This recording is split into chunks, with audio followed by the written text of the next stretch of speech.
I was supposed to die a Muslim. That was the expectation written over my life, long before I had a voice, long before I had a choice. But instead, I was sentenced to death for believing in Jesus. My name is Amina. I am 32 years old, and everything I am about to tell you almost ended my life. I was born into a strict Muslim family where obedience was not love. It was survival. My father was respected, feared even in our community, and my mother lived quietly under that authority, never questioning, never resisting from the outside. We looked like a perfect religious home. But inside, I felt something. I never had the words for emptiness. I remember being a little girl, lying awake after prayers, whispering into the darkness, asking Allah if He could hear me. But all I ever felt was silence. No comfort, no closeness, just silence. And I learned quickly that when questions were dangerous, my father would say faith is submission, and submission meant silence. It meant obedience without understanding it, meant fear disguised as devotion. So I buried my questions deep inside me, and I became the daughter they expected, quiet, disciplined, unseen. But inside, something was always restless. Something was always searching. Even when I smiled, even when I recited every verse perfectly, there was a voice inside me asking, what if this is not truth? What if this is fear? And I hated that voice because it made me feel unsafe in my own home, in my own faith. So I ignored it for years until the day came when everything I believed began to crack and nothing could hold it together anymore. But before I take you there, I need you to understand something. Stories like mine are not meant to be heard. They are silenced, buried, erased, and if you are listening right now, then you are hearing something many people never get the chance to say. So if this story moves you in any way, I want you to help it reach someone else, someone who might be afraid, someone who might be searching quietly, like I once was. Subscribe if you can. Like this video, share it, leave a comment, because these testimonies are more than stories. They are lifelines, and I almost lost mine. I almost became another name no one speaks about, another warning whispered in fear. But I survived, and not because I was strong, not because I was brave, but because somewhere in the middle of my silence, something began to call my name, and that voice would change everything. But the first crack in my faith did not come from curiosity. It came from fear, the kind of fear that settles into your chest and refuses to leave. I was 19 when everything shifted. There was a girl in our neighborhood. Her name was Zainab. She was quiet like me, always careful, always respectful. But one day whispers started spreading through the streets. People spoke in low voices, eyes avoiding each other. Something had happened. They said she had dishonored her family. No one explained what that meant. No one needed to, because in our world, that word carried a weight heavier than truth, heavier than mercy, heavier than life itself. I remember asking my mother what happened to her, my voice shaking as if I already knew the answer. She did not look at me. She just said she brought shame. That was all. No tears, no sorrow. Just a sentence spoken like a verdict that night. Zainab disappeared, and the next morning the whispers changed tone. They said it was necessary. Necessary, that word echoed in my mind again and again. How could a life be necessary to take? How could something so final be spoken about so casually? I lay awake that night staring at the ceiling, my heart pounding harder than it ever had before. And for the first time in my life, I was not afraid of punishment. I was afraid of what we believed. I tried to pray, but the words felt empty, like they were bouncing off something distant, something unreachable. And I began to wonder if God truly demanded this, or if we had created something in His name that looked nothing like Him. Flashbacks started flooding my mind. Moments I had ignored for years, being struck for reciting a verse, incorrectly being told that questioning meant weakness, and warned that leaving Islam meant death. All of it suddenly felt different, like I was seeing it for the first time without the filter of obedience, and something inside me broke open. I began noticing things I had never paid attention to before, verses that felt harsh, stories that did not align with the idea of mercy I had always been taught to accept without thinking. But now my mind would not stay silent every time I tried to push the thoughts away. They came back stronger, louder, more persistent, but fear followed closely behind, wrapping around my thoughts like chains. Stop questioning. Stop thinking you are going too far, because I knew the truth. In my world, truth could cost you everything. Your family, your identity, your life. And yet something inside me whispered, what if the truth is worth it? What if living in fear is not faith at all? And that question terrified me more than anything else. Because once you begin to question, you cannot go back. You cannot pretend you never saw what you have seen. And I realized in that moment that I was standing at the edge of something dangerous, something irreversible, something that would either destroy me or set me free, and I did not yet know which one it would be. And I became someone I did not recognize when the sun went down. During the day, I was still the same obedient daughter, quiet, careful, never drawing attention. But at night, something changed inside me, something I could no longer control. I would lock my door, sit on my bed, and hold my phone like it was both a weapon and a lifeline. My heart always beating too fast, my ears always alert for footsteps outside my door, because what I was about to do felt forbidden, like I was crossing a line that could never be uncrossed. At first, I searched small things, questions that sounded harmless. Why do people leave Islam? Is Christianity corrupted? I expected to find answers that would push me back into safety, back into what I had always known.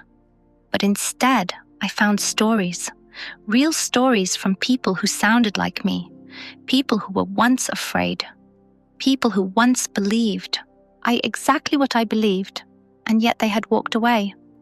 I remember staring at the screen, confused, almost angry. How could they speak so openly?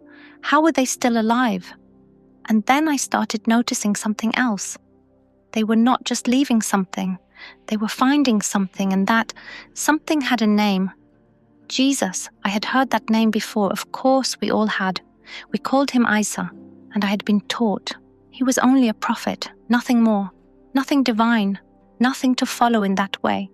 But the way these people spoke about him felt different. It was not distant. It was not formal. It was personal. Like they knew him. Like he knew them. And one night, I clicked on a video. I do not even remember why. Maybe curiosity. Maybe something deeper. But I remember what the woman said when I met Jesus. I did not feel fear. I felt loved. Loved, that word stopped me completely, and replayed it again and again because it sounded so unfamiliar, so impossible. I laughed at first, quietly shaking my head, telling myself, this is deception. This is how people are misled. But even as I said those words, something inside me leaned closer. Something inside me wanted to understand days past, and the curiosity did not fade. It grew stronger until one night I did something I never imagined I would do. I went to the App Store, my fingers trembling, and I searched for the Bible. I looked over my shoulder twice, even though my door was locked, as if someone could somehow see what I was about to do. And then I downloaded it. My heart pounding so loudly, I thought it would give me away. I opened it slowly, almost expecting something to happen. Some kind of warning, some kind of sign that I was doing something wrong. But nothing happened. It was just words, found on a screen, And then I started reading the first verse that caught my attention. Said, "Come to me all who are weary and burdened, and I will give you rest." I froze, staring at those words, as if they were written directly to me. Weary, that was me. Burdened, that was me. But rest, I did not know what that felt like. I had never known a faith that offered rest. Only rules, only fear, only expectation. And for the first time in my life, I felt something shift deep inside me. Not fear, not guilt, but something softer, something quieter, something I did not have a name for yet. And that was the moment I realized. This was no longer curiosity. This was something deeper, something that could change everything. And as I sat there in the silence of my room, holding that phone in my hands, I knew I had taken a step I could never take back. And I did not go searching for a dream. I did not pray for a vision. I did not even know what it meant for God to speak personally like that. But one night, everything changed in a way I could not control. I fell asleep with my mind restless, my thoughts tangled between fear and curiosity, between everything I had been taught and everything I was beginning to question. And then suddenly, I was somewhere else. It did not feel like an ordinary dream. It felt real, more real than anything I had ever experienced. I was standing in a place with no walls, no sky, no ground, that I could recognize, just light everywhere, soft but overwhelming, like it surrounded me without hurting my eyes, and for a moment I felt exposed, like nothing about me could be hidden, not my thoughts, not my fears, not my questions. And then I saw him. I cannot explain his face clearly, even now, and I knew instantly who he was. There was no confusion. No doubt, it was Jesus, not Isa the prophet I had been taught about, but Jesus, the one I had been reading about, the one those people spoke about with love. He did not look angry. He did not look disappointed. He looked at me with something I had never experienced before. Compassion, deep, overwhelming compassion. And when he spoke, it was not loud. It was not forceful. It was gentle, but it carried a weight that went straight into my soul. He said my name, Amina, and the way he said it broke something inside me, because it did not sound like a stranger calling me. It sounded like someone who had always known me, someone who understood everything. I had never said out loud. My knees gave way, and I fell down. Not because I was forced to, but because I could not stand in that presence. I felt seen, completely seen, and yet not rejected. I started crying without even realizing it. The words came out of me before I could stop them. I am lost. I said, I do not know what is true. And for a moment there was silence, not empty. Silence like I had always known, but a full silence like something was about to happen. And then he spoke again. I am the way, the truth, and the life, and those words did not feel like information. They felt like an answer to something. I had been asking my whole life without knowing how to say it, and then just as suddenly as it began, it ended. I woke up sitting upright in my bed, my heart racing, my face wet with tears. The room was dark, but everything felt different, like something had followed me back from that dream. I sat there trying to breathe, trying to understand what had just happened. Was it just a dream? Was it my imagination? Was it and something I had created from what I had been reading? But no matter how hard I tried to explain it away, I could not shake the feeling that it was real, that it meant something. I got up, slowly picked up my phone and opened the Bible again, my hands still shaking. And as I read the same words from before, they felt even deeper, even more personal, like they were connected to what I had just experienced. And I realized in that moment that this was no longer just curiosity. This was no longer just searching. This was something that had reached into my life and touched me directly, and it terrified me, because if it was true, then everything I had ever known, everything I had ever believed, Everything I had built my identity on was about to change, and I did not know if I was ready for that. But I also knew I could not go back to who I was before that night. And something had shifted, something permanent, something that would not let me rest until I found the truth, no matter what it would cost me. And I thought I was careful. I thought I had hidden everything well enough to survive. But the truth has a way of exposing itself when you least expect it. And the night everything collapsed began like any other. I had fallen asleep with my phone in my hand. The Bible app still opened the screen, dim, but not completely dark. And sometime before dawn, my door opened. I did not hear it. I did not feel it. But I woke up to a presence that made my entire body freeze. My father was standing over me, holding my phone, his face unreadable, but his silence was louder than any shout. My heart dropped instantly. My throat went dry, and for a moment I could not move. I could not breathe. He did not say anything. At first, he just scrolled. Slowly, his eyes scanning every verse, every page, every trace of what I had been hiding. And when he finally spoke, his voice was low but sharp, and enough to cut through me. "What is this?" I tried to sit up, but my body felt weak, like it no longer belonged to me. I opened my mouth, but no words came out, because there was nothing I could say that would undo what he had already seen. "Have you left Islam?" he asked, and this time his eyes met mine directly, and I saw something in them I'd never seen before. Not just anger, but something deeper, something like betrayal.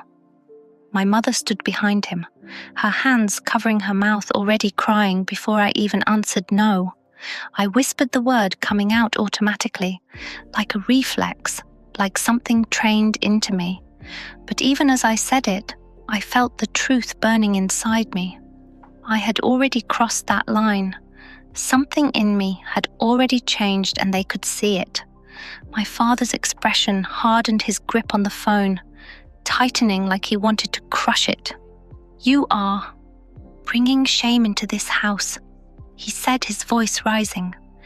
"Now you have betrayed your family, your name, everything we have raised you to be." The words came one after another. Heavy, suffocating, my mother began to cry louder, stepping forward, but not to protect me, only to plead with me as if I had become the danger. "What have you done, Amina? Why would you do this to us?" I tried to explain. I tried to say I was just searching, that I was confused, that I was not trying to hurt anyone. But every word I spoke only made things worse, because there was no space for explanation, no space for questions, only judgment, only fear. My father's voice became louder, sharper. "You will stop this immediately. Do you hear me? You will not speak of this again. You will not read this again. You will forget this nonsense, or you will not remain in this house." The threat hung in the air, and heavy and real, and for the first time I understood fully this was no longer about belief. This was no longer something private or internal. This had become something dangerous, something that could cost me everything. My home, my family, my safety, my life. And as I sat there shaking, surrounded by the people I loved who now looked at me like I was a stranger, I realized something that terrified me more than their anger, more than their threats. I could not go back, even if I wanted to. Something inside me had already chosen. Something inside me had already seen the truth, and no amount of fear could erase that, and that realization marked the moment.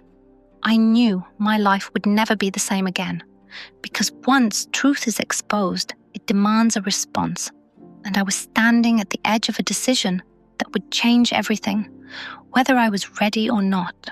And everything moved quickly after that, faster than I could process, faster than I could prepare. One moment I was still inside my home, trying to pretend nothing had changed, and the next I was being pulled out of it, like I no longer belonged there.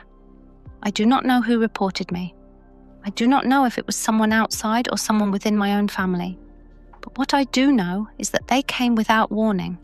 There was no time to gather anything, no time to think, just hands grabbing me, voices ordering me to move, my mother crying somewhere behind me, and my father standing still, saying nothing. As if everything had already been decided, I was taken to a place that felt cold. Even before I stepped inside, the walls were bare. The air was heavy, and everything about it told me this was not a place people walked out of. Freely they sat me down and began asking, and questions, but they were not really questions. They were traps designed to force me into a single answer. Do you believe in Jesus as the Son of God? The words hung in the air, heavier than anything I had ever heard before. I knew what they meant. I knew what answering yes would cost me, and for a moment fear took over completely. My mind racing, my body shaking every instinct, telling me to deny it, to protect myself, to survive. But something deeper pushed through something I could not silence. Yes, I said the word, barely audible, but strong enough to change everything. The reaction was immediate anger, filled the room like a storm. You have abandoned your faith. You are an apostate. You deserve death. Each word struck me harder than any physical blow. And yet what followed was worse.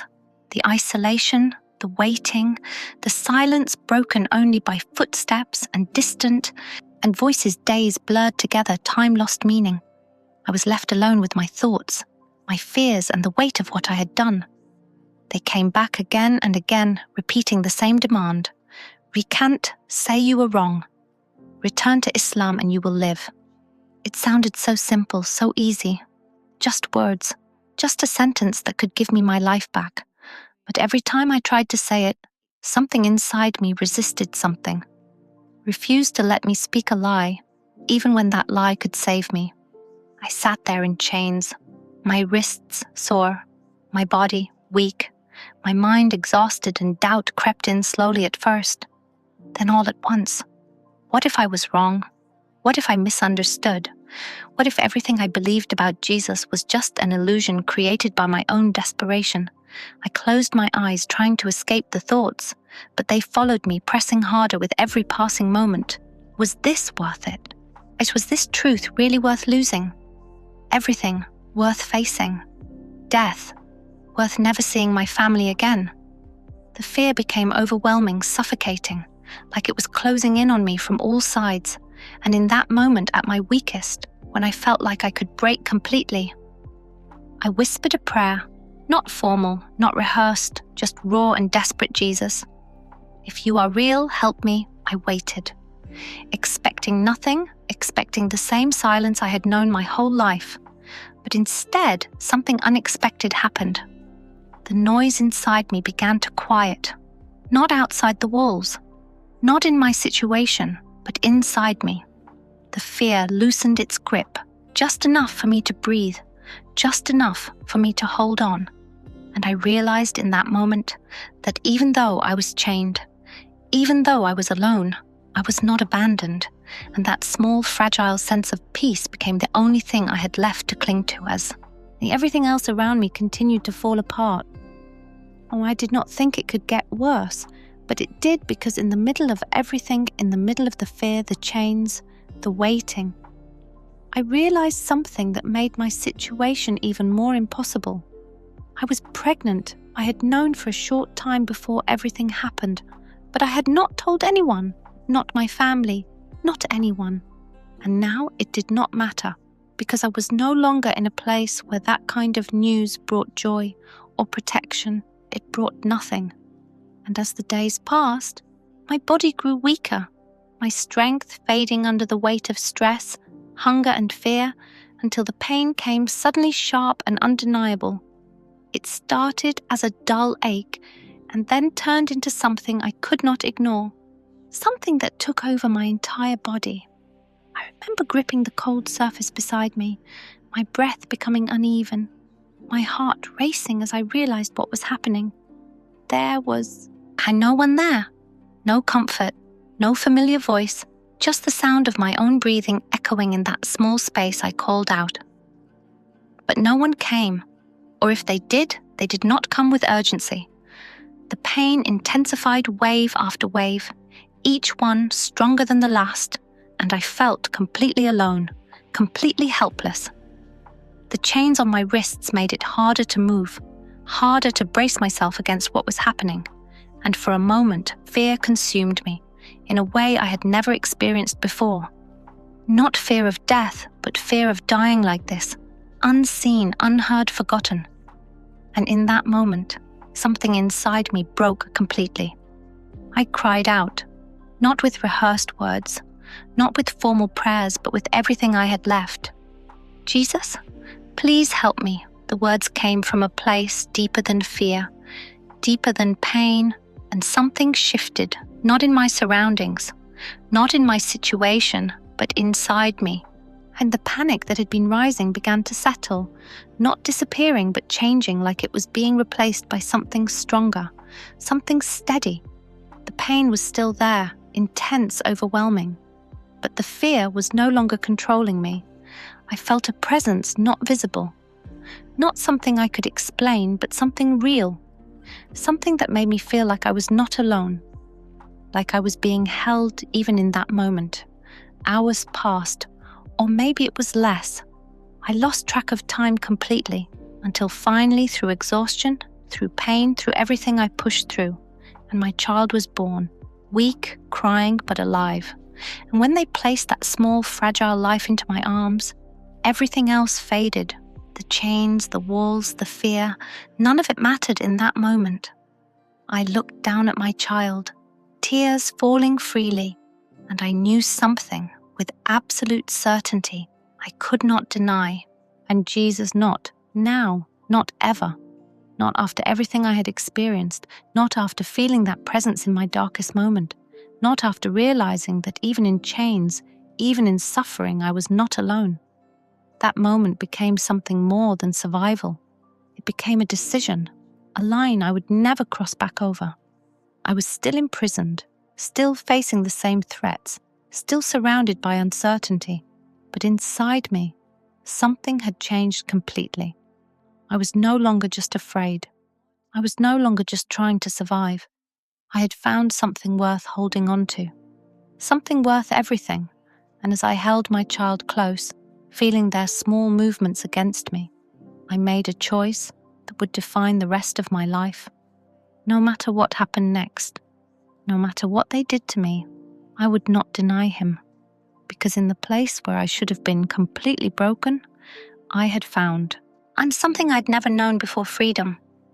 And they came for me again, but this time it felt different.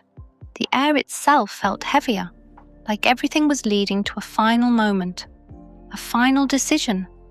I was still weak, my body not fully recovered, my arms aching from the weight of the chains, but inside me, there was a stillness I had never known before.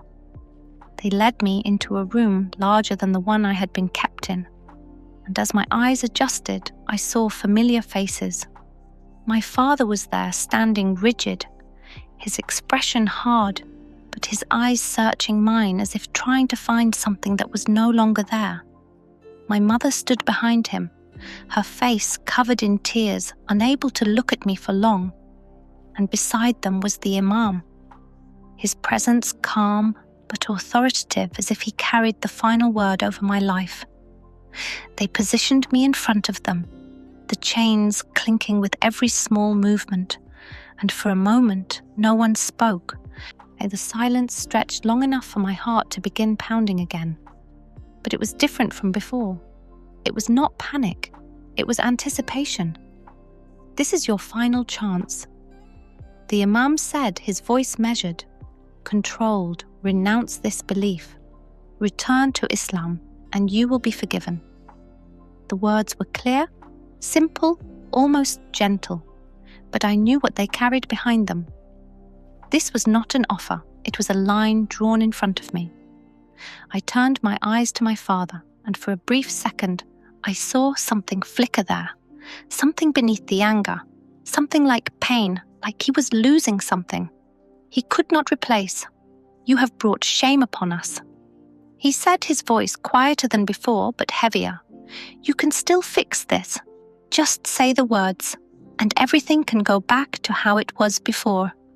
How it was before." I repeated those words silently in my mind, remembering the silence, the fear, the emptiness, the constant pressure to submit without understanding. And I realized something I could not go back, not because I was stubborn, not because I wanted to rebel, but because I had seen something.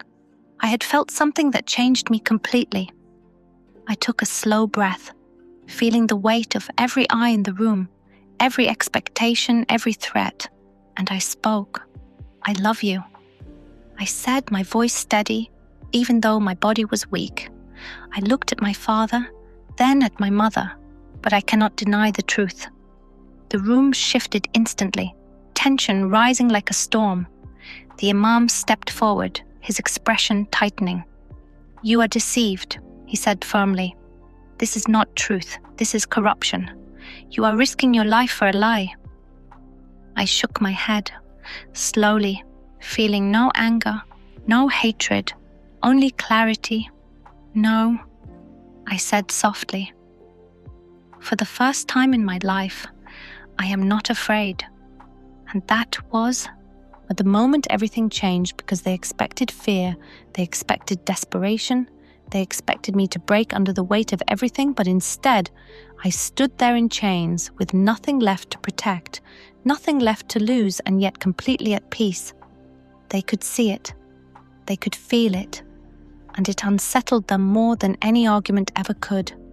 The power they believed they had over me began to slip, not because I fought them, but because I was no longer controlled by the fear they depended on. The silence that followed was heavy, uncertain, and for the first time I realized that whatever happened next, whether I lived or died, I had already made my choice, and nothing they said, nothing they threatened, could take that away from me, because the fear that once ruled my life no longer had a place inside me, and in its place was something stronger, and something unshakable, something they could not touch: truth. And against all odds, I survived. I do not know exactly how it happened. Maybe it was intervention, maybe it was mercy, maybe it was something only God could have orchestrated. But one day I was released. The chains were gone, the walls behind me replaced by light and open air. I stumbled forward, weak, exhausted, but breathing. And for the first time in weeks, I felt something I had not felt in a long time. Relief. The relief was not complete, because the scars of what had happened were still fresh. My body still ached. My mind still replayed every moment of fear and humiliation. But the first step outside felt like a promise, like a chance to start again. I was taken in by a community of believers, hidden away, like a secret. Theirs was not the fear I had known. Theirs was quiet acceptance, gentle care. And for the first time in my life, I felt something that could, I'd almost be called family. They did not judge. They did not pressure me. They simply offered presence, and it was enough. It was more than enough to begin healing slowly. At first, every small act of kindness felt overwhelming. A cup of water, a blanket, a soft word. And I realized that what I had lost could never be fully restored. My family, my home, my sense of safety, all of it was gone. And yet something new had taken its place, something I had never expected: peace. I began reading the Bible openly now, not hidden in my room, not in secret, but as a lifeline, as something real and tangible. I discovered that the words I had encountered before were not just stories or distant teachings. They were alive in a way that touched my heart and spirit in ways nothing else had been able to reach. I started praying, not in fear, not in obligation, but because I wanted and because I needed to, because I had no other choice but to reach for Him. And in those prayers I found strength. Healing began slowly, the trauma remained. Heavy, grief lingered, but but the presence I felt inside me never left. I reflected on all that I had lost and all that I had gained. The cost had been enormous.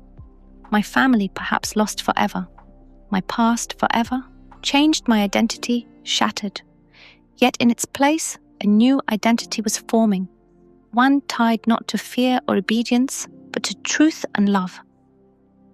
I discovered that even in the darkest moments, even in the chains, even in the birth in the prison, there had been something sustaining, something I could not see but I could feel, and that something was the beginning of a life worth living.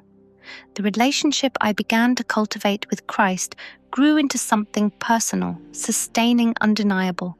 I was no longer simply surviving. I was learning to live again, fully aware of the cost, but also fully aware of the gift I had been given. And in that realization, I understood something I had never known before. Freedom is not the absence of danger or threat. It is not the removal of pain. It is the quiet certainty that even when everything is gone, you are held, you are known, and you are loved. And for the first time, I truly understood what it meant to be alive, not merely breathing, but living from the inside out in a new life called by His name, by His. And I lost everything I knew, my home, my family, my safety, my future, all of it taken in a matter of moments or perhaps over years of silent fear and betrayal. And yet when I look back, I realize that losing all of that was only the beginning of what I was meant to find. I speak to you now, not as someone who has everything, but as someone who has something far greater: peace, freedom, and a relationship with Jesus that no chains, no threats, no human authority can ever take away. I know what it feels like to be afraid to be alone, to face the impossible, and still have to make a choice between safety and truth. I have been there.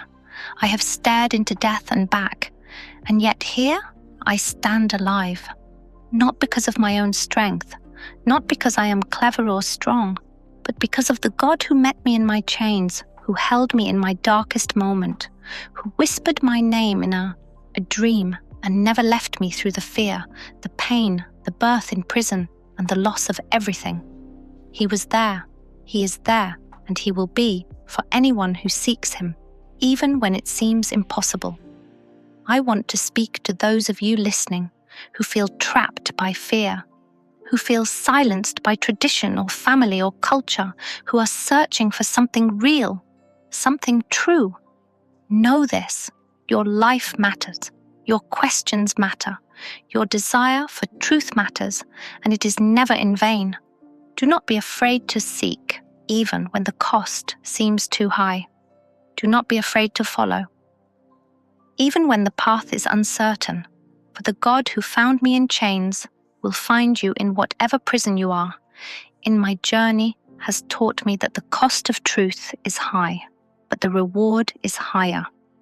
Freedom, joy, peace that the world cannot give, because they are not based on circumstances or approval, and are based on a relationship with the living God. And in that relationship, I have found life not defined by fear or the opinions of others, but life defined by truth and love. I close by saying this: do not let fear control you. Do not let shame silence you. Do not let what you have lost blind you to what you can gain. Seek truth no matter the cost, because in Him there is hope in Him. There is life in Him. There is a love so profound that even death cannot touch it. I lost everything, but in the end, I found everything that truly matters. My identity is no longer in fear. My name no longer in chains. My heart no longer captive. It belongs wholly to Jesus, and in Him I am free and I am alive.